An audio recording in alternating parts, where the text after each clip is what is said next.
Raymond Antrobus is a poet and educator. He was born in Hackney, London, and has achieved many accolades for his writing, including the Ted Hughes Award, the Sunday Times Young Writer of the Year Award, and the Guardian Poetry Book of the Year 2018. He sits on the board of English Pen, an organisation that promotes freedom of expression and literature across frontiers. Raymond also writes for children, and his picture book, Can Bears Ski, illustrated by Polly Dunbar, was published by Walker Books in February 2021. It's a story that was inspired by Raymond's childhood, from his early experience of not hearing and being misunderstood to his diagnosis as deaf and the journey of coming to terms with hearing aids. The main character in the story is a young boy bear, but it's also the story of Bear's father, who learns to adapt his behaviour so the two of them can communicate positively. It's warm and tender, and although it's about being deaf, it's a story charting emotional highs and lows, and it has a lightness of touch, which together with Polly Dunbar's illustrations set the book apart from the dry tone that is typical of information books on this subject. I started by asking Raymond about the terminology we should use to avoid causing offence and what the difference is between capital D, deaf, and lowercase d, deaf. When thinking about the history of deaf people and deaf history, language and terms are, still carry weight. So I'm grateful for getting to clarify this. Capital D deaf refers to someone who identifies as culturally deaf. Usually they would have gone to a deaf school or be part of a deaf community. Their first language would be sign. And that's kind of, a way to assert that they are culturally deaf. Small d deaf refers to people who are more maybe medically deaf. So people who may not necessarily be educated or clued into cultural deafness. And often people who are small d deaf are people who become deafened later on in life. So that's mainly the difference between those two. In terms of where we're at now with how to refer to these terms culturally sensitively, terms like hearing impaired, hearing loss are considered ableist because they focused on the loss, because it's a kind of idea of someone that is damaged. The more sensitive term to use nowadays is just deaf or hard of hearing. Those are the two terms that I see deaf people in the deaf community particularly most responsive to, deaf or hard of hearing. Thank you for clearing that up right at the top of the programme. It means that I'm going to try to make sure that I get it right throughout the rest of our recording. And it is so important for those of us that work with children to think about the terminology that we use. As I said, we're going to mainly be talking about your brilliant picture book, Can Bears Ski. I've been reading it to my husband and he enjoyed it too. It's a story of a young bear and his dad. And at the beginning of the story, they have communication difficulties. Bear thinks his dad is asking, can bears ski? And it emerges that the young bear can't hear. So he's taken for an assessment to an audiologist. Hearing aids are prescribed. And the second part of the story shows how this changes the bear's life and, importantly, how his dad adapts too. But the title, Can Bears Ski? It's a repeated refrain through the story, but where did it come from? For me, there were so many different things that came into it. Basically, my deafness was diagnosed late and, I'm a child, so I don't really know what is going on with me. I'm just suddenly told one day that I'm going to have plastic ears. And I love this idea of having plastic ears. And I started thinking about, does that mean I'm going to be like some kind of cyborg? Is RoboCop going to be my friend?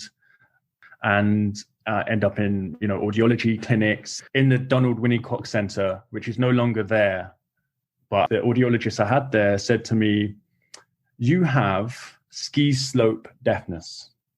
And the plastic ears and the ski slope deafness were the two bits of language that really stayed with me, and kind of framed my understanding of what was going on with me.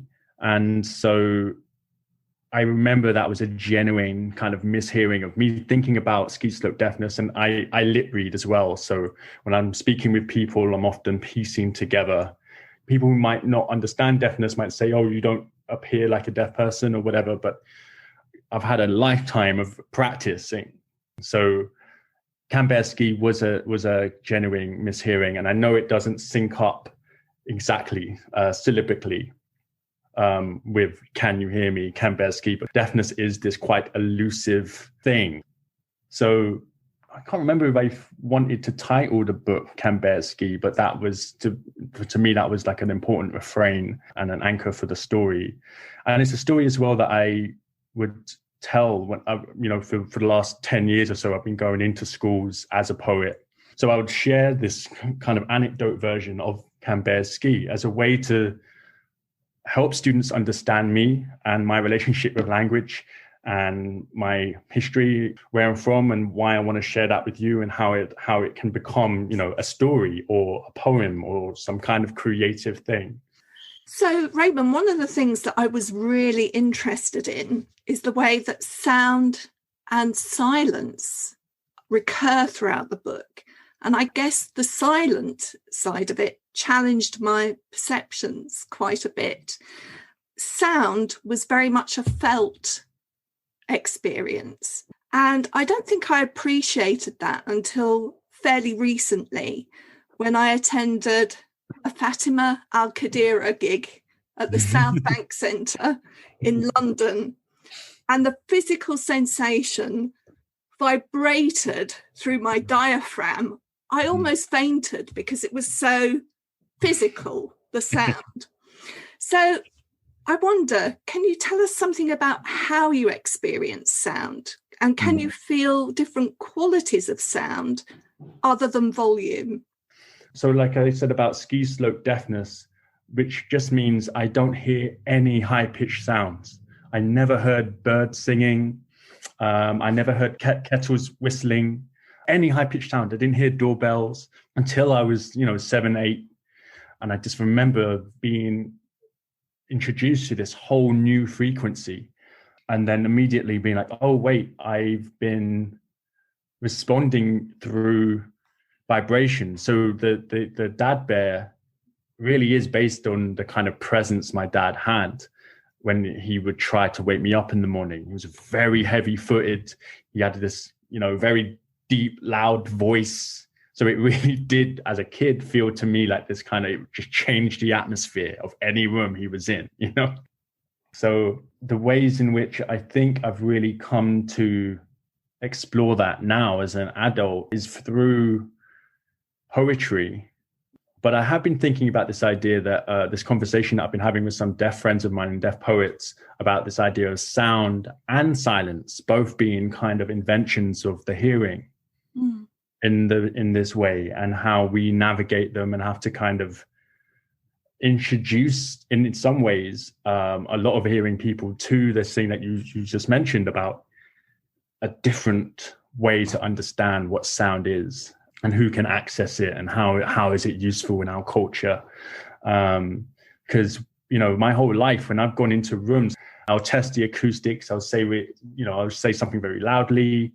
And then I would just listen and think about how far I can hear, how much echo is there.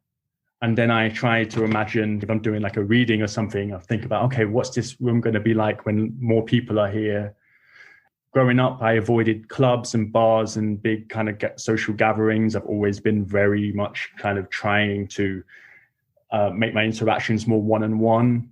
So that's another way in which I've kind of navigated sound and had to find a way to talk about it and what it is to me. One of the things that I was really interested in the story is that after Bear is given his hearing aids, his life changes, but that change isn't always welcomed. And I was struck by the scene where he loses, in inverted commas, his hearing aids. So one of my friends has a child who's profoundly deaf and has cochlear implants. She's preschool, and she has discovered, like the bear in your story, that she can turn off her equipment when she wants to for her own advantage. Mm-hmm. I wanted to know whether you were ever mischievous like that. Me, as a kid, if I'm honest, yes. Again, there's a few ways I can go with this, because I'm also thinking about how offended people would be when they realized that I was doing that, actually. Like, oh my God, did you just turn off your hearing aids? I've been talking for 10 minutes. And part of that wasn't necessarily a mischievousness. It was also a kind of like exhaustion, a lethargy. Just like sound is tiring. It takes a lot of effort. So you do need to break from it. So it wasn't always this mischievous thing, but that was something I do remember doing. And I was very self-conscious about how my hearing aids were understood. The first hearing aids I had were very big, very thick, didn't match the color of my skin at all. So like you could notice them. And the first year I had them, I remember people saying, oh, wow, what's that in your ears? And I said, those plastic ears. Whoa, cool. You're like a spy, you're like a secret agent or whatever. And I liked that attention. And then when I got a bit older, I started getting picked on. Then it kind of became this thing where it was like, oh, you're stupid because of that. And then I started noticing the change from the teachers as well. I think that was really damaging, actually, when even teachers were talking to me like this. And I'm like, so strange. I can hear you better now. And now you're talking to me like this, you know?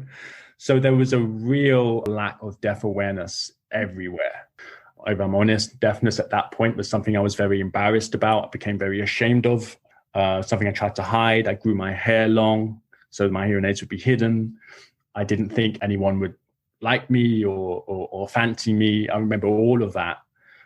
So this book has been unexpectedly emotional, like seeing the impact it's had and seeing what it's meant, particularly to deaf families and deaf young people. And I've got a few messages from young readers who have friends that wear cochlear implants, or they wear hearing aids, or they're learning sign. And they're saying, oh, you've helped me understand what it is my friend is going through. That has just kind of rocked me in a way that I didn't expect. It's interesting, possibly now writing your adult poetry, you're writing at a stage where you've come through some of that difficulty, but possibly writing the children's book took you back to some of those earlier feelings that were very raw. So I wonder what kind of memories it triggered for you. So like I said, the care I got at the Donald Winnicott Centre was so beautiful. And all of the audiologists and the receptionists, they were clearly deaf aware. So they spoke very clearly and they looked at you and they saw you. And I mean, I think that kind of roots my positive associations with deafness and with early memory of deafness. And that is actually a question I've been getting a lot at readings from young readers. Can you tell us something good about being deaf? Mm. I get that. I actually get that question a lot, even going into schools. What's good about it? I'd ask back, what do you think is good about it? Or how do you feel about it? And this word came up quite often, particularly with young deaf people who are mainstreamed. So they don't have any kind of cultural deafness, deaf nurturing or anything. And they would say, this word really stung every time I heard it. Useless. I feel useless. And it's staggering because I recognize that. I remember that. Mm. Because the uselessness is not the fault of the deaf child, of deaf people. It's the world that hasn't accommodated or understood or had the deaf awareness to understand that we have different needs, and everyone has different needs, of course. I did want to talk about reading. So I recently read the Nuffield report on deaf children and attainment in reading. Mm-hmm. And the statistics aren't good. Mm-mm. It says 48% of oral deaf children and 82% of signing deaf children have reading scores below their chronological age. And that report goes on to say that earlier identification of deafness and advances in hearing aids and cochlear implants have undoubtedly improved the outlook for deaf children. Mm-hmm. But as more deaf children than previously now have excellent speech Mm-hmm. and attend mainstream education, there is a danger that teachers may overlook the need for support, particularly with reading. Yeah. So I wondered if you had any thoughts about that, the challenges of literacy development for deaf children. Absolutely. It's something I think about every time I write something, every time I'm in a room reading poems or telling a story or in a classroom. I take that history everywhere. And I know that when I was growing up, the statistics were actually higher than that. There were around 75% of people born deaf growing up, in many cases illiterate. But statistics are also complicated because, again, they only assess what's understood about functioning in a hearing world. So if you apply cultural deafness to that space and the way we assess what language is, and that kind of hierarchy of the spoken language, the signed language, the written language, is complicated. But I really do think that I had so much privilege in that I had such good teachers. I had so much support. I had, like in the book, I had speech therapy, hearing therapy. I learned a bit of sign. And having gone into deaf education now and visited deaf schools, not just in London, not just in the UK, but around the world. I went to Jamaica, I went to Trinidad, I went to Ukraine, and it was a constant barrier. Even though there are more deaf people being born now, there's less support and less funding. Mm-hmm. I know that £4 million has been taken away from special educational needs in the last year. It's inhumane when you think about it, but I think it's because people don't understand it. Mm-hmm. And there aren't enough voices pushing against it who can say, look, this is so important. So many people are going to fall through the gap if we're not properly supporting and looking after people with different needs. But going back to specifically reading and writing, growing up, I think I'm just naturally a reader and a writer. It's just something I did. I had a little diary. I wrote stories from as far as I can remember. And I remember a teacher picking up on it and saying, that's cool. And my mum also would kind of be very encouraging of it. But then I remember my English homework, having red marks all over it, and you're getting your Y's the wrong way round, and all of this kind of pathological stuff, which I remember it confused me. It's like, I really like doing this. Why are people suddenly telling me that I can't write or that I can't tell stories? And then that led on to, even in secondary school, I was around 12, 13, and I was writing poems at the back of my English book. And I had a teacher say, where did you steal this from? And it was like, I realize now that it's just been about the expectation of teachers. And there were all kinds of things at play there. I think class is at play. I think race is at play. I think disability is at play. And language, I think, is a route into that. I don't think you can divorce or separate the idea of the way someone uses language to how we understand them and their background and their social economic history. All of that is in there. Even in signing, there are people who would say, that's kind of like working class people's sign. That's even more abbreviated. That's slang. And then you've got a more kind of maybe more like middle class sign, and people who go on to not just learn, British Sign Language or American Sign Language, but international sign language. So even within, it's still showing how language is a kind of portal into all of these other parts of our identity and our history. Mm. I mean, the bit that struck me was that as technology improves, deafness may become more invisible, and the invisibility doesn't stop the need for support, but we can think that there's no need for support. So, what you've said is so interesting to me.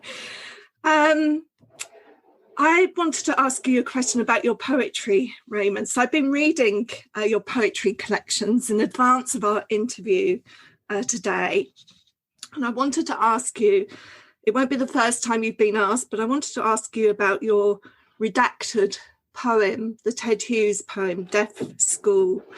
The reasons for that are obvious. And, it's shocking to read. The original, in some way, reminded me of that kind of cultural attitude when we used to have spastic society images outside of sweet shops, and you put a pen. It reminded me, that poem, of that kind of cultural attitude.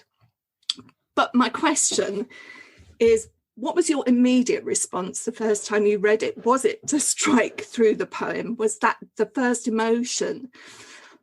And although it's impossible to know a writer's intentions, what do you think Ted Hughes was trying to communicate through that poem? And should intention ever be part of the conversation? 3 questions.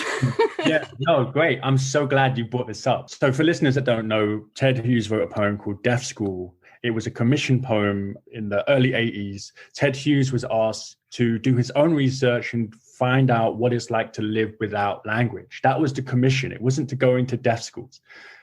Ted Hughes took his own initiative with this assumption, with this idea that who doesn't have language? Deaf people. And he goes into a deaf school in London and he observes a day, and he sits in the corner and he writes this poem observing kind of what he can see.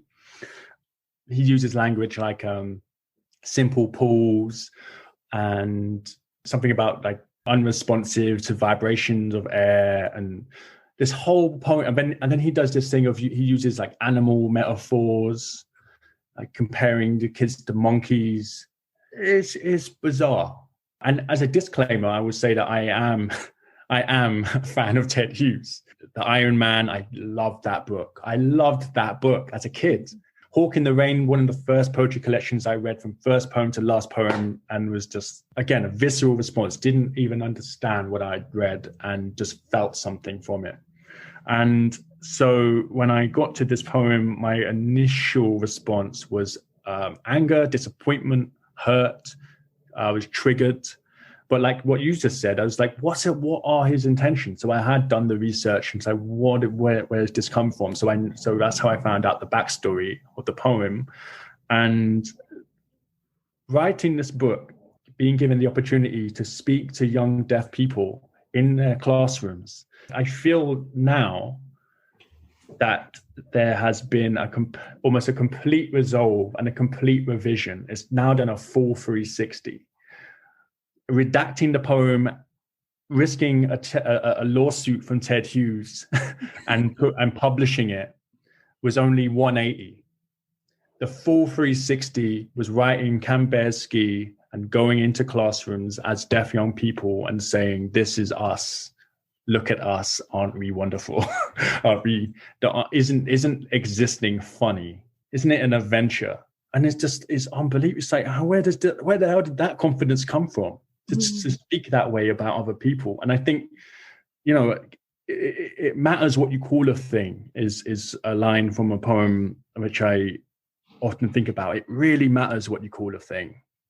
And so I really do think that people are complicated.